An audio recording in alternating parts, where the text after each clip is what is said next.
Hello friends, welcome back to our next video lecture as far as our heat transfer course is concerned. Up till now, what we have studied as far as this heat transfer course is concerned. We have started with the definition of heat, then we have considered different examples which will convey the exact meaning of heat and where we are making the mistake while defining the heat. Then we have studied what is the difference between heat and heat transfer, what are the different applications as far as heat transfer is concerned. Then we have also studied the difference between thermodynamics and heat transfer. That difference plays a very important role as far as understanding of this heat transfer course is concerned. If you are not clear about all those terms, and the links of those videos I am giving in the description box, you can go over there and you can check it out, or you can learn it once again, so that throughout the course there will not be any friction between what I am saying and what you are understanding. Then we have gone for the different modes of heat transfers, that may be conduction, convection, radiation and advection. Followed by, we have also studied the different laws which governs conduction mode of heat transfer, convection mode of heat transfer, radiation mode of heat transfer and so on. That may be Fourier's law of heat conduction, Newton's law of cooling, that may be Wien's law, or different laws are there that we are going to discuss in detail in upcoming video lectures.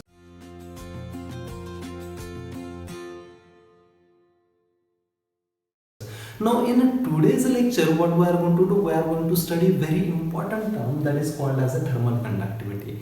Now why this term plays very important role as far as our engineering is concerned. Now let us say that we have to design a thermos flask. While designing the thermos flask, what we have to do, we have to keep in mind the liquid or the fluid which we are going to store in that thermos flask. It should be maintained at the temperature at which it has kept inside that thermos flask. That may be hot fluid or that may be cold fluid.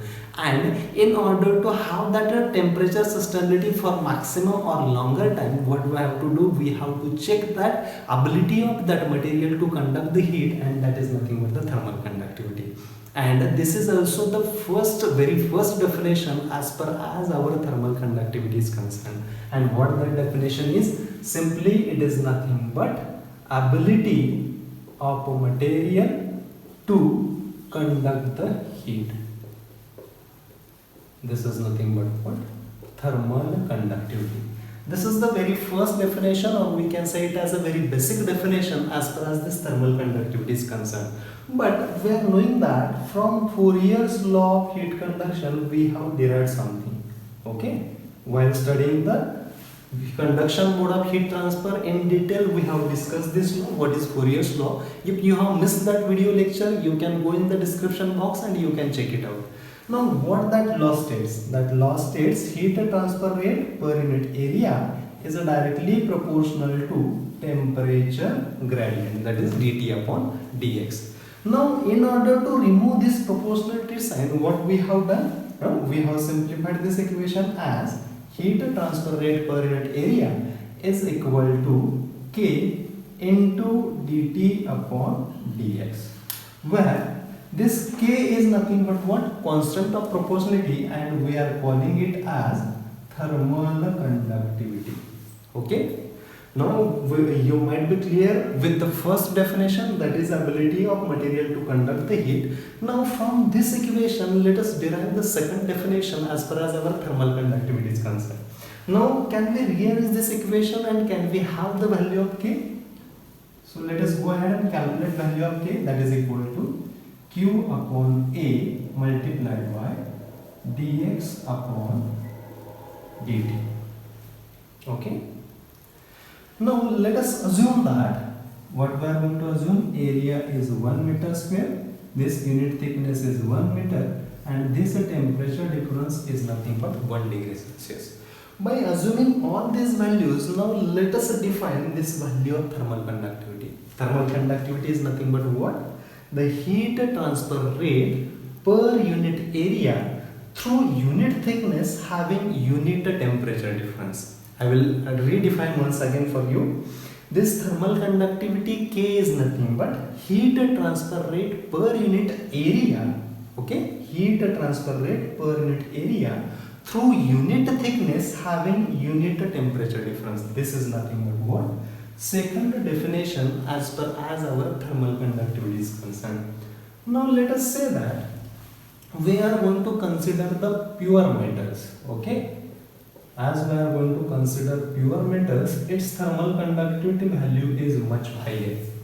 Okay, or we can say that we can also define thermal conductivity as how fast or how slow that heat is carried from one location towards the another location inside that material. That material may be metal, that may be non-metal, or we can say it as a liquids or gases. Okay, now as far as we are going to consider the pure form of that metal, okay, what we are going to have, the thermal conductivity will be much higher. Okay, and as we are going to add the impurities in that pure metal, what will happen to thermal conductivity? As we are going to increase the impurities, the value of thermal conductivity goes on decreasing. Okay, and next on your slide, what you will get? You will get the chart mentioning the name of metal and its value of a thermal conductivity. Okay, what you are going to get? Value of thermal conductivity, material, and this will be serial number. Okay, this you will get on your screen. Okay, and you can go through all those values and you will come to know, as far as pure metals are concerned, those are having the highest value of thermal conductivity. Now let us get ahead and derive the unit of thermal conductivity. Okay, now let us have, or let us give this as equation number 1. I will write it once again for you. K is equal to Q upon A into dx upon dt. Okay, now in order to derive the unit of K, let us put all the units of all these terms. This Q will be in terms of watt, area will be in terms of meter square, multiplied by thickness will be in meters, and temperature difference in terms of degree Celsius or Kelvin. As it is temperature difference, either I can take it as in degree Celsius or we can take it in Kelvin, one and the same. That also we will derive. This meter and 1 meter from here get cancelled. What will remain? Watt per meter degree Celsius, or we can say watt per meter Kelvin. Okay, now see here, let us assume that we are having two bodies, body A and body B. Okay, body A is at 80 degrees Celsius and body B is at 20 degrees Celsius. Now let us say that we have to calculate the temperature difference. How we are going to calculate? Firstly, we will calculate in terms of degree Celsius, or in bracket I will write temperature difference in degree Celsius, that is equal to 80 minus 20, that is equal to 20 degrees Celsius. Okay, now let us calculate same temperature difference in terms of Kelvin. How we can calculate? 80 plus 273.50 minus 20 minus 273.50. This plus 273 and this minus 273 gets cancelled, and once again I will get temperature difference as 80 minus 20, that is equal to 60 Kelvin. Here, sorry, 80 minus 20 is not 20, it is 60. Means from this what we can conclude? Either I can take temperature difference in degree Celsius, or if I will take temperature difference in Kelvin, it will become it will remain same. That's why which units we have written for thermal conductivity: watt per meter degree Celsius or watt per meter Kelvin. That's it as far as this video lecture is concerned. In next video lecture, we are going to study effect of temperature on thermal conductivity. Okay.